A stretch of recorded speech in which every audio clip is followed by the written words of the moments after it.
Okay, Radhe Radhe. आज हम बात करेंगे नाग वासुकी की। आपको पता है कि नाग वासुकी का जीवाश्म मिला है गुजरात के पास, और ये दुनिया में अब तक का खोजा गया जो जीवाश्म मिले हैं उनमें रीढ़ की हड्डियां मिली हैं। अभी इसके बारे में हम डिटेल से जानेंगे। ये अब तक का खोजा गया वैज्ञानिकों के अनुसार सबसे बड़ा सांप है। और जो हम कथा कहानियों में सुना करते थे कि नाग वासुकी हुआ करते थे, तो इस बड़े सांप को भी नाम दिया गया है वासुकी इंडिकस।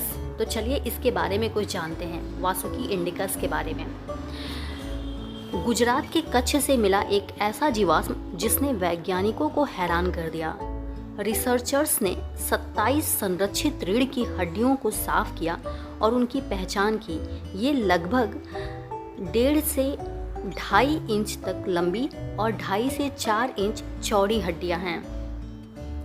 वैज्ञानिकों के अनुसार जिस सांप का जीवाश्म मिला है वो वयस्क था तथा शायद अब तक का सबसे बड़ा सांपों में से एक रहा होगा, जो पृथ्वी के दक्षिणी हिस्से यानी सदर्न हेमिस्फीयर में रहने वाले सांपों की प्रजाति की एक फैमिली से संबंधित था।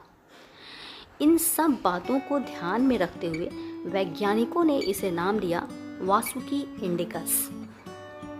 क्योंकि ये इंडिया से प्राप्त हुआ तो कल्चरल पॉइंट ऑफ व्यू से भी इसे वासुकी इंडिकस नाम दिया गया।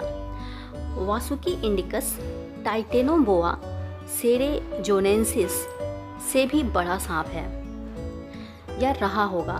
टाइटेनोबोआ अब विलुप्त हो गए हैं, जो लगभग 6 करोड़ साल पहले अस्तित्व में थी और अब तक की सबसे बड़ी ज्ञात प्रजातियों में से एक है। यानी अब तक की सबसे बड़ी ज्ञात सांप की प्रजाति जो थी वो बोआ थी, जो अब विलुप्त हो गई है। और ये जो वासुकी इंडिकस है ये इससे भी बड़े सांप हैं, मतलब इनकी लंबाई जो होगी वो बोआ से भी बहुत ज़्यादा लंबी रही होगी। वासुकी इंडिकस के अगर आकार की बात करें तो वासुकी इंडिकस अब विलुप्त हो चुके टाइटेनोबोआ से भी बड़ा हो सकता है, जो कि सबसे बड़े ज्ञात सांप हैं, जिसकी लंबाई 42 फीट थी। वासुकी इंडिकस की अनुमानित लंबाई 50 फीट को देखते हुए रिसर्चर्स को लगता है कि इसका वजन 1 टन या 1000 किलोग्राम तक होगा।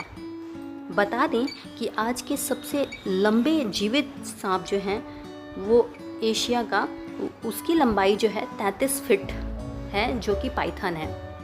तो अब आप अंदाज़ा लगा सकते हैं कि वासुकी इंडिकस जिसके जीवाश्म हमें गुजरात से मिले हैं वो कितना बड़ा सांप होगा। जो आज के पाइथन सांप हैं उनकी लंबाई जो है 33 फीट है, और वासुकी इंडिकस की जो लंबाई है वो 50 फीट अनुमानित की गई है, जो उसके जीवाश्म मिले हैं उसके आधार पर। रिसर्चर्स के अनुसार भारतीय वासुकी लंबाई के लिहाज से अब तक का सबसे बड़ा सांप हो सकता है। हालांकि इस भारतीय वासुकी की रीढ़ की हड्डी का साइज जो है वो टाइटेनोबोआ की तुलना में छोटा है, यानी कि जो बोआ है उसकी मोटाई जो है वो वासुकी इंडिकस से ज़्यादा रही होगी। तो हमने वासुकी इंडिकस के बारे में कुछ ऐसे फैक्ट्स को जाना जो शायद आप नहीं जानते होंगे, और ये आपकी जानकारी को इम्प्रूव करेगी, इन्हांस करेगी वासुकी इंडिकस के बारे में। तो वासुकी इंडिकस हमें कहाँ से मिला? गुजरात से, यानी इसके जीवाश्म हमें गुजरात के कच्छ के आसपास से मिले हैं, जो एक रेगिस्तानी इलाका है।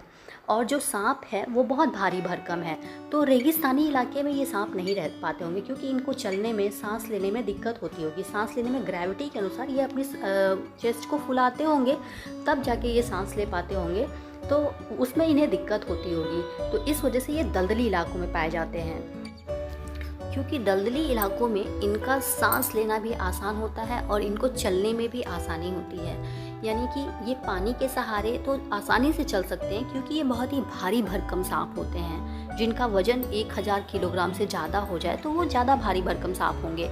तो ये पानी के सहारे ही चल पाते हैं और पानी में इन्हें सांस लेने में भी कोई दिक्कत नहीं होती है।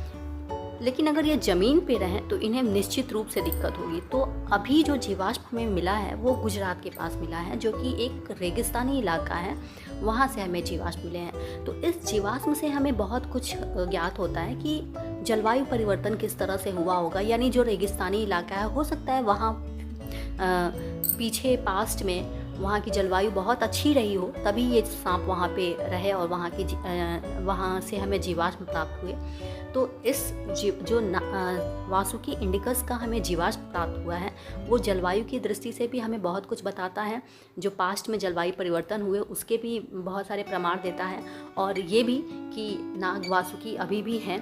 तो अगर ये चैनल अच्छा लगे और ये वीडियो अच्छी लगे तो इस चैनल को सब्सक्राइब करें तथा इस वीडियो को लाइक करें और शेयर करें। धन्यवाद।